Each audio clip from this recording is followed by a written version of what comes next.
हरे कृष्णा। तो देखिए बच्चों, जैसा कि आप जानते हैं कि भाई सीबीएसई ने अपनी साइट पर जो नया सिलेबस है 2021 और 22 के बच्चों के लिए अपनी साइट पर जो है न्यू सिलेबस को अपलोड कर दिया है। तो भाई क्लास 12th मैथ्स की बात करेंगे कि उनके सिलेबस में क्या क्या चेंजेस हुए हैं, टर्म 1 में क्या सिलेबस आ रहा है और टर्म 2 में क्या सिलेबस आएगा। फिलहाल टर्म 1 में सारे के सारे एमसीक्यूज हैं, तो अब हम जानते हैं कि भैया सिलेबस में कौन कौन से चैप्टर से एमसीक्यू आ रहे हैं और क्या क्या चीज़ें जो है रिड्यूस हुई हैं, क्या क्या चीज़ें जो है हटाई गई हैं। ठीक है भाई। तो सबसे पहले भाई पेपर इस तरीके से है, रिलेशन और फंक्शन। ये चैप्टर आ रहा है आपका 8 मार्क का। उसके बाद जो अलजैब्रा है, अलजैब्रा के अंदर मैट्रिसेस और डिटर्मिनेंट आता है, वो 10 नंबर का है। कैलकुलस के अंदर आते हैं आपके काफ़ी सारे चैप्टर, अभी आगे डिस्कस करेंगे कि कैलकुलस में ये क्या क्या दे रहे हैं, 17 नंबर का है। और इसमें भाई दूसरी बुक से एक चैप्टर जोड़ दिया है जिसका नाम है लीनियर प्रोग्रामिंग, वो 5 नंबर का दे रहे हैं। टोटल मिलाकर के आपके बन गए यहाँ पर कितने मार्क्स, तो 40 मार्क्स का पेपर जो है टर्म 1 में आ रहा है। ठीक है भाई। अब हम डिटेल में समझते हैं कि क्या क्या चीज़ें, कौन कौन से टॉपिक जो है इस चैप्टर के अंदर आ रहे हैं। रिलेशन फंक्शन की बात करें तो भाई रिलेशन के अंदर रिफ्लेक्सिव, सिमेट्रिक, ट्रांजिटिव और इक्विवेलेंस रिलेशन, यानी कि 1.1 आपकी तो कंप्लीट आ रही है। जबकि फंक्शन के अंदर सिर्फ 1 1 और ऑन टू पढ़ना है आपको, और कुछ भी नहीं पढ़ना रिलेशन फंक्शन के अंदर। भाई बहुत ही बढ़िया बात है। काफ़ी सारी चीज़ें, इन्वर्टिबल फंक्शन, ये सब चीज़ें, कॉम्पोजिशन फंक्शन, ये इन्होंने डिलीट कर दिया, ये नहीं दे रहे। ठीक है भाई। और इन्वर्स ट्रिगो देखो भाई, इन्वर्स ट्रिग्नोमेट्रिक फंक्शन के अंदर बस आपको definition, domain, range, principal, value, branch, यानी कि सिर्फ 2.1, सिर्फ 2.1 तक पढ़ना है। इसके बाद आपको कुछ भी नहीं पढ़ना है इन्वर्स ट्रिग्नोमेट्रिक के अंदर। ठीक है भाई। मैट्रिसेस के अंदर देखो भाई, इसके अंदर आपका कॉन्सेप्ट, ठीक है भाई, equality of matrices, types of matrices, उसके बाद ज़ीरो, आइडेंटिटी मैट्रिक्स, ट्रांसपोज भी आपको पढ़ना है, सिमेट्रिक और स्क्यू सिमेट्रिक आपको पढ़ना है। मैट्रिसेस को कैसे ऐड करते हैं, मल्टीप्लाई करते हैं, मैट्रिसेस को स्केलर से कैसे मल्टीप्लाई करते हैं, और बाकी एडिशन, मल्टीप्लिकेशन और सब्ट्रैक्शन, ये सब चीज़ें जो है आपको मैट्रिसेस के अंदर पढ़नी है।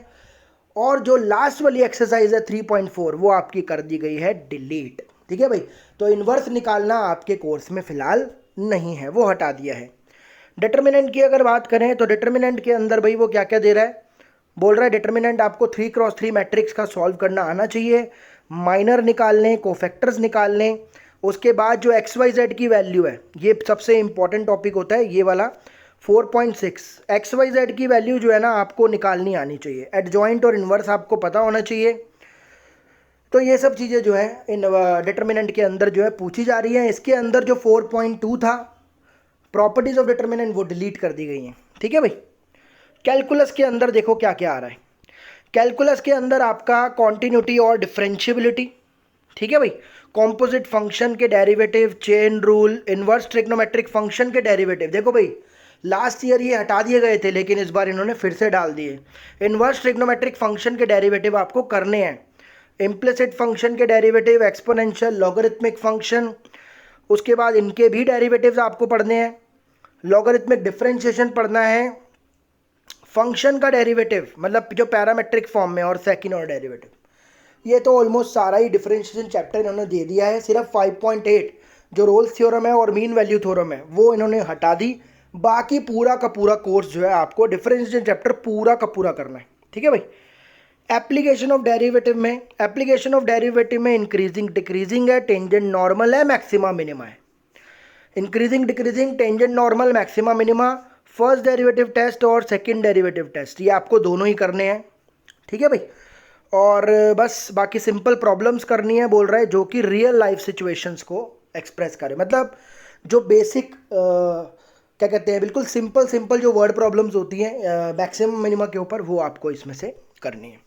और लीनियर प्रोग्रामिंग की अगर बात करें तो लीनियर प्रोग्रामिंग के अंदर आपको क्या क्या पता होना चाहिए, तो भाई इसके अंदर ऑब्जेक्टिव फंक्शन के बारे में, ऑप्टिमाइजेशन के बारे में, जो अलग अलग तरह की लीनियर प्रोग्रामिंग प्रॉब्लम है ये भी आपको पता होनी चाहिए। इसका जो ग्राफिकल मेथड है ये आपको आना चाहिए। तो लीनियर प्रोग्रामिंग के अंदर ये सब कुछ आ रहा है। ठीक है भाई। तो लीनियर प्रोग्रामिंग तो दूसरी बुक का चैप्टर है। बाकी इसने इंटरनल असेसमेंट बोला, पीरियोडिक टेस्ट 5 नंबर लगेंगे, और जो आपकी मैथमेटिकल एक्टिविटीज़ है, एक्टिविटी फाइल रिकॉर्ड है, ये सब के आपके 5 नंबर मिलेंगे।